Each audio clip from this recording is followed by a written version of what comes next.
Hey everyone, welcome back to CryptoCache. Thanks again so much for joining me here. Hope you're having a great day. Let's take another look here at Myro, just double check a few key factors. We see a tremendous amount of volume, price shooting up here to break through that more recent resistance level, which by the way is a daily factor here. We're going to look at that on the daily here in a minute. And we also have a strong amount of continuation with a break above this descending channel. So again, awesome stuff. We want to look at the liquidation levels to kind of see and verify what's going on first, but this is looking pretty solid so far. So if you're new to the channel, just ask you to quickly hit the like button, comment below if you get a chance. Love to hear it. Absolutely appreciate that. And if you do want to become a better trader, CryptoCache.tech is a site. Link down below. Quick little congrats to our community here. We took some nice profits on a Bitcoin short, 20% yesterday and 80% profit the day before when we took profits to the upside with Bitcoin. So Myro hasn't been on our radar very much, but I am definitely considering a trade of this coin now at this point, mainly because it's doing very, very well in an increased amount of volume, but also broke through its previous resistance. So we'll talk about that in a minute. Okay, so really quick with liquidation, we can recognize that there's quite a lot of liquidation above the price action still. Okay, a lot of people are still trying to short this coin right now, and I get it. It makes sense. Why not? Price is overextended. Why not short into it? There's a lot of things we got to take into consideration before you consider a short, though. If you are absolutely thinking about it, you're dead set on taking a short, I just recommend low leverage, low position size. You'll thank me later, because again, it's better safe than sorry in this market. Either way, we can see here roughly about 10.3. Yeah, 10.3 is a rough estimate of a heavy accumulation of liquidation to the downside. If we take a look at the larger time frame, though, look at this here. This is where things get interesting. The most recent high, which was back in June, is a rough estimate roughly a month ago. Why people haven't taken profits or secured profits yet on that is crazy to me. But people still have shorts open from that previous time frame and more recently as well. And the accumulation is about 16 to 17 cents. Okay, so once we start traveling to that 16-cent range, we'll be able to see a lot of liquidation occur, and the price will probably spike up from there. Okay, so again, just to clarify, 16, 17 cents is right here in this range.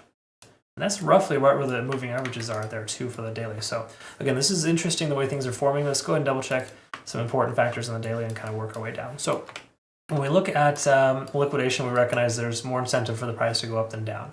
At this point, if the price does pull back, it's more likely to pull back to this most recent high at 13 cents than it would be to pull back any lower. And the main reason why, again, it could still wick out, don't get wrong, but we take a look. 1, 2, 3, 4, 5, 6, 7, 8, 9, 10 times the price broke. It took the price 10 times to break below that level.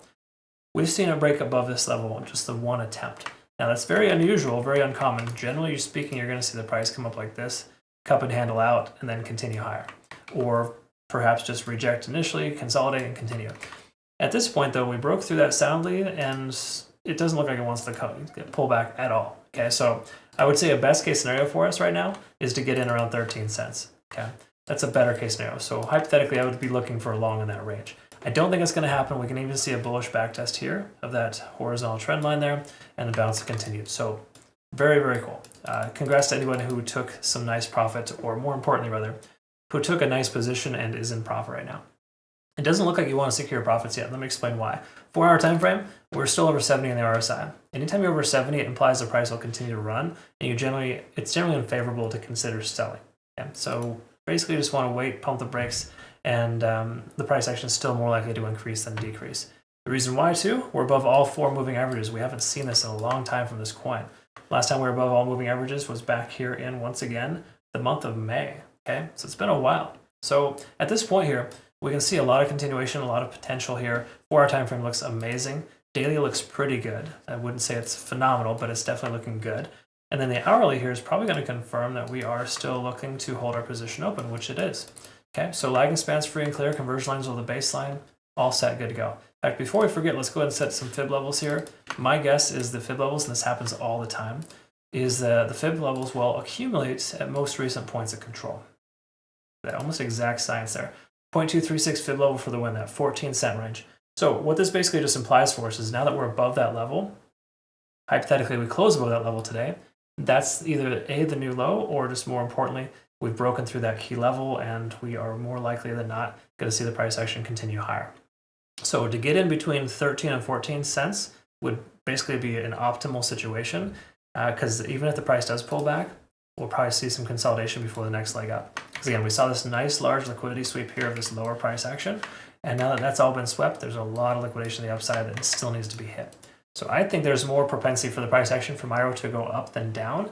If it goes down first to that 13 to 14 cent range, that's where I'm going to be looking to buy. And what I'll do is I'll go ahead and post this on our playout chart here for our Twitter, Telegram, and Discord. But I'll go ahead and itemize and specifically kind of highlight the areas of interest for our community in our trade alerts section. So if you're not familiar with that, we do have a trade alerts section here that's kind of new. I'm just kind of providing you with updates on coins, specific areas of entry that we're looking for based on X, Y, Z, right? So in this case here, Myro goes to a certain level, we're going to consider some entries there. Again, this looks pretty solid here. I definitely like what I see. Absolutely on the back on the right track here, but we're looking for a closure today at 14 or higher. That's roughly what we're looking for to confirm this bullish continuation. Again, keep in mind too, Bitcoin pulls back. If it does, there's a solid chance that this coin will too, but it also has a lot of support, so there's that as well. All right, folks, I hope that makes sense. I described that correctly. Thanks so much again for watching. If you could, please hit the like button, comment below. I deeply appreciate that. If you want to trade this coin and other awesome coins on a no KYC or VPN required exchange, be sure to use my link to register. You get some phenomenal rewards through BitUnix. They are fantastic. You're going to love working with them. They have really excellent features. Again, Twitter, Telegram, Discord. Check it out, folks. We look forward to working with you. Have a good one. We'll see you next one. Take care.